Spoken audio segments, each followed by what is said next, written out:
जैसे मैंने आपको पहले बताया कि मिल्टन में लड़ने का मौका मिला, मिल्टन में लड़ा भी, हालाँकि मैंने गोलियाँ भी खाई, इंजर्ड भी हुआ।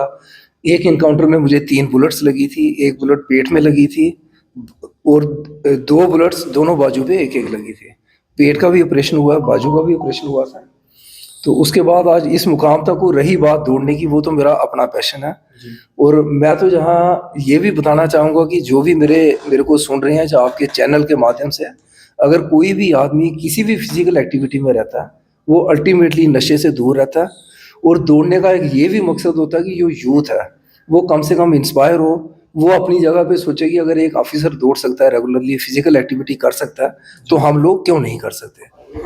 आज की खास मुलाकात में हमारे साथ मौजूद हैं personality of the week SSP doctor Surendra Chaudhary ji, deputy CEO IRP 14th battalion के। सर, सबसे पहले आपका बहुत स्वागत है हमारे चैनल में। थैंक यू शाहनवाज जी।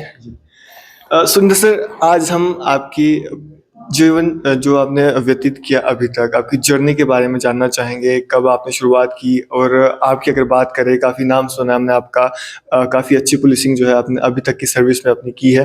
तो शुरुआत से हम आपके बारे में आपका इंट्रोडक्शन जानना चाहेंगे। देखिए, मेरी जो शुरुआत है, मेरा जन्म जम्मू सिटी में ही हुआ है। उस्ताद मोहल्ले का मैं रहने वाला हूँ। सैनिक स्कूल नगरोटा में मेरी स्कूलिंग हुई है। तो जैसे कि नाम से ही पता है कि सैनिक स्कूल का मतलब था कि मेरा मेन एम था आर्मी ज्वाइन करने का एज ए ऑफिसर। आर्मी में मैंने 3-4 बार इंटरव्यू भी दिए, बट एसएसबी क्लियर नहीं कर पाया।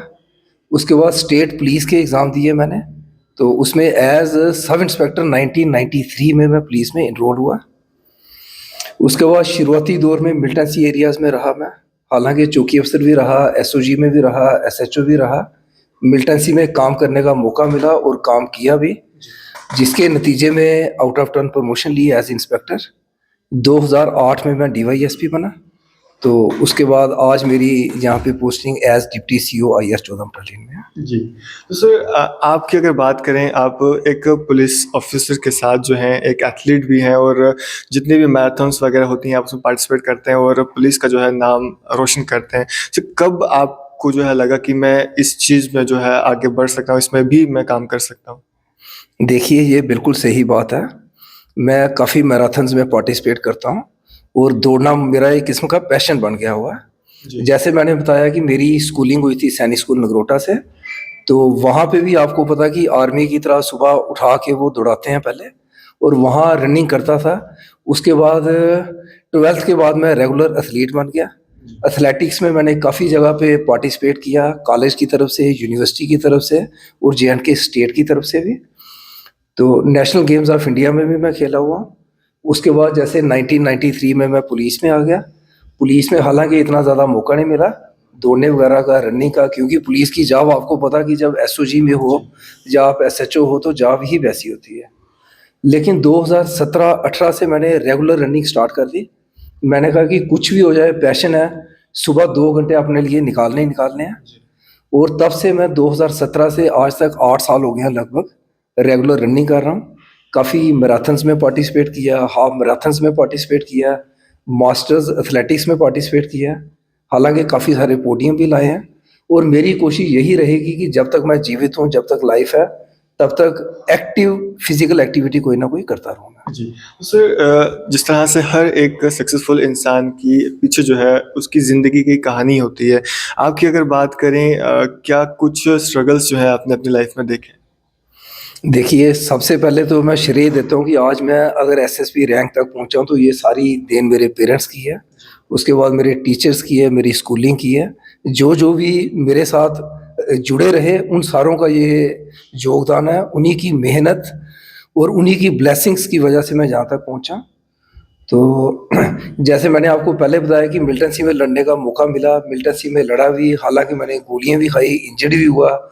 एक एनकाउंटर में मुझे 3 बुलेट्स लगी थी, 1 बुलेट पेट में लगी थी और 2 बुलेट्स दोनों बाजू पे एक-एक लगी थी। पेट का भी ऑपरेशन हुआ, बाजू का भी ऑपरेशन हुआ था। तो उसके बाद आज इस मुकाम तक वो रही बात दौड़ने की, वो तो मेरा अपना पैशन है। और मैं तो जहाँ ये भी बताना चाहूँगा कि जो भी मेरे को सुन रहे हैं, जो आपके चैनल के माध्यम से, अगर कोई भी आदमी किसी भी फिजिकल एक्टिविटी में रहता है, वो अल्टीमेटली नशे से दूर रहता है। और दौड़ने का एक ये भी मकसद होता है कि जो यूथ है, वो कम से कम इंस्पायर हो, वो अपनी जगह पे सोचे कि अगर एक ऑफिसर दौड़ सकता है, रेगुलरली फिजिकल एक्टिविटी कर सकता है, तो हम लोग क्यों नहीं कर सकते। जैसे हम देखते हैं कि JNK में भी अब काफ़ी ज़्यादा नशा बढ़ना शुरू हुआ है, और सुबह जैसे हम लोग दौड़ते हैं, रोड पे कोई ना कोई हमें दौड़ते हुए भी देखता है। तो मैं तो चाहता हूँ कि आहिस्ता-आहिस्ता जम्मू का जितना नौजवान है, वो किसी ना किसी फिजिकल एक्टिविटी से जुड़े, चाहे वो क्रिकेट खेले, फुटबॉल खेले, रनिंग करे, कुछ भी करे, लेकिन कम से कम वो नशे से दूर रहे। सर जिस तरह से आपने कहा कि आपने अपने समय में जो है काफ़ी कुछ देखा और आपने कहा कि एनकाउंटर्स में भी आपके और गोलियां तक जो हैं वो लगी, ऑपरेशन तक हुए। तो फैमिली का किस तरह का सपोर्ट जो है वो आपको रहा? क्योंकि हर सक्सेसफुल इंसान के पीछे फैमिली भी जो है एक पिलर की तरह होती है, उसको प्रोत्साहित करती है कि आप बढ़ो, हम आपके साथ हैं। फैमिली का किस तरह का रहा? बिल्कुल, जैसे मैंने आपको पहले बोला कि सबसे पहले तो फैमिली का ही योगदान है। फैमिली तो एज़ ए पिलर मेरे साथ हमेशा खड़ी रही। जैसे मैंने आपको बताया, जब मुझे बुलेट्स लगी थी, 5 दिन मैं आर्मी कमांड हॉस्पिटल उधमपुर में एडमिट रहा था। उस समय तो मेरे को पता भी नहीं था कि मैं बच पाऊँगा या नहीं बच पाऊँगा। लेकिन मेरे पेरेंट्स की, मेरी पूरी फैमिली की बड़ी ज़्यादा सपोर्ट रही, और उन्हीं की मोटिवेशन की वजह से मेरे को एक नई लाइफ मिली। और उसके बाद आप देख रहे हैं, ये बात है 2000 की, 12 अप्रैल 2000 को एक एनकाउंटर में मुझे 3 बुलेट्स लगी थी। तो आज लगभग 24-25 साल हो गए हैं। तो सर आज के समय में आपने देखा होगा युवा जो है वो डिप्रेस्ड रहता है और उस डिप्रेशन से दूर होने के लिए वो नशे का उपयोग करता है, एक आसान तरीका ढूँढता है।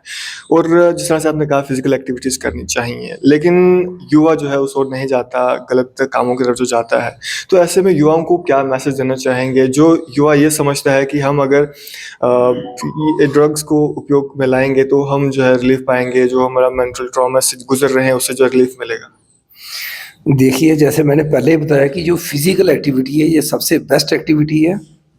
अगर आप फिज़िकल एक्टिविटी में अपने आप को इन्वॉल्व करते हो, तो आप नशे से हमेशा के लिए दूर रहोगे। जहाँ मैं नौजवान पीढ़ी को ये भी बताना चाहता हूँ कि अगर हम में से कोई भी कभी बीमार होता है, डॉक्टर के पास जाता है, डॉक्टर सबसे पहले पूछता है कि आपको भूख लगती है? आपको खाना डाइजेस्ट होता है? आपको नींद आती है कि नहीं आती है? और मैं ये आपको बता दूं कि ये तीनों जो चीज़ें हैं, ये बड़ी ज़रूरी चीज़ें हैं। इनके बिना कोई भी आदमी जीवित नहीं रह सकता। और इन तीनों चीज़ों के लिए अगर आप फिजिकल एक्टिविटी करते हो, आप स्वेट बाथ करते हो, मेरा मतलब पसीने से नहाते हो, आपको अच्छी नींद आएगी, अच्छी भूख लगेगी, खाना अच्छे ढंग से डाइजेस्ट होगा। और मैं ये कहता हूँ कि जो फिजिकल एक्टिविटी कोई भी है, that itself is a medicine. ये एक नेचुरल मेडिसिन है, और हर एक को इसमें आना चाहिए, अपने आप को इन्वॉल्व करना चाहिए। खास तौर पे पेरेंट्स को भी ध्यान रखना चाहिए। पेरेंट्स को खुद छोटे-छोटे बच्चों को दौड़ की तरफ या फिजिकल विटी की तरफ लाना चाहिए। पेरेंट्स को चाहिए अपने बच्चों को इंस्पायर करें। जैसे आप देखते हो कि छोटे बच्चे जो भी होते हैं, आप किसी से पूछो बच्चे को, आप बड़े होके क्या बनोगे? उस समय बच्चे के मुँह से यही निकलता है, मैं विराट कोहली या सचिन तेंदुलकर बनूँगा। कहने का मतलब बच्चे इंस्पायर तो होते हैं, लेकिन उनको आगे मौके नहीं मिलते। पेरेंट्स को चाहिए उनको ये मौका दें। और मैं कहता हूँ कि आज की डेट में एक बच्चा अच्छा पढ़े या ना पढ़े, लेकिन एक अच्छा ह्यूमन बीइंग ज़रूर होना चाहिए। अच्छा ह्यूमन बीइंग वही होता है जो नशे से हमेशा दूर रहे, और हमारे मुताबिक वही एक अच्छा ह्यूमन बीइंग होता है।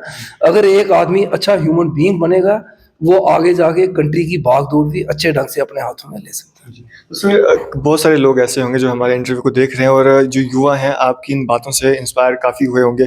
युवाओं के लिए क्या मैसेज देना चाहेंगे जो लोग चाहते हैं कि हम भी पुलिसिंग की फील्ड में आएँ, हम भी अपने देश का नाम रोशन करें, उन युवाओं के लिए क्या मैसेज देना चाहेंगे? देखो, युवाओं को मैं आपके चैनल के माध्यम से एक मैसेज ज़रूर दूँगा। वो मैसेज यही है कि आप अच्छे ढंग से पढ़ो। आपको पता है कि आज के ज़माने में पढ़ाई के बिना कुछ भी नहीं है। अगर आप पढ़े नहीं हो, तो आप एक लेमैन हो। पढ़ाई आपकी जो ऑल राउंड डेवलपमेंट होती है, उसको उजागर करती है, उसको बढ़ाती है, निखारती है।